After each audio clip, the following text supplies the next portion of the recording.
Bhojpuri film जगत से जुड़ल हर ताजा तरीन खबर सबसे पहले जाने खातिर भोजपुरिया आर्यन चैनल के सब्सक्राइब कर ली और घंटी के जरूर दबाई। जय हो भोजपुरिया समाज। जी हाँ, तो आज आप लोग के बीच भोजपुरी के पावर स्टार पवन सिंह से जुड़ल नया एवं तरो ताजा रिपोर्ट लेके आयल बनी। जो उनकी कहल जाओ तो फैंस दर्शक लोग बड़ा ही नया खुश खबरी के रिपोर्ट, जो उनकी फिर एक और नया गीत के धमाका बहुत जल्द होके जा रहा हुए पुराना म्यूजिक टीम के साथ। उनकी कल ही जी 28 मई दिन बृहस्पतिवार के जिसमें कहल जाओ फैंस फिर मची खलबली। उनकी बहुत जल्द आपसे भी धमाल मचाई गाना आई। तो जी हाँ, तो सारा कुछ रिपोर्ट डिटेल साथ बताएं, बस आप वीडियो के अंत तक देखी।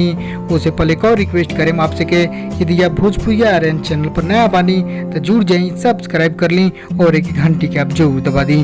जी हाँ, तो चलिए आप दर्शक पहले बताएं नया तरो ताजा रिपोर्ट। क्योंकि 9 बजे से पहले गीत के बोल बटे आप सब गीत के बोल से ही नया लव रोमांटिक अंदाज आप सब पहचान सकते नहीं। 9 बजे से पहले जब स्वर के बात के जाओ पवन सिंह और प्रियंका सिंह फिर पुराना जोड़ी यार वाला धमाल मचाओ। उनकी लॉकडाउन की वजह से पवन सिंह सब कुछ रिकॉर्डिंग और अपना सिटी में कर हुए पुराना जो उनकी आपसे म्यूजिक टीम के साथ जी हाँ गीत बटे आजाद सिंह के और संगीत बटे छोटे बाबा सही के। जी हाँ, तो आपसे पता बल लॉकडाउन की वजह से पवन सिंह अपना गाँव सिटी यानी आरा में बने हुए। आरा में जो पिछला दिन एक स्टूडियो को ओपनिंग करने हुए स्टूडियो जी हाँ माँ अम्मा फिल्म जो बटे यूट्यूब चैनल हुए चैनल द्वारा ही नया ऑर्गेनाइजेशन होके जा रहा धमाल मचाई। जो उनकी आपसे बीच कल ही जी हाँ कल ही आ रहा वापसी नया धमाका जो उनकी कल बटे 28 मई जो उनकी 28 मई दिन बृहस्पतिवार के सुबह 6:45 पर गाना रिलीज हो जाए। जी हाँ, तो 9 बजे से पहले गाना आप सब गाना के बोल से नया रूप देखे में आपसे नया धमाका जो उनकी जबरदस्त हिट रिकॉर्ड बनावे के बाद फिर नया धमाका से। जी हाँ, तो आपके ये गाना के बोल कैसा लगा, गाना खबर कैसा लगा, गाना खबर पसंद पड़ी गाना के बोल खबर को लाइक शेयर करें ताकि और भी दर्शक फैंस नया तरो ताजा रिपोर्ट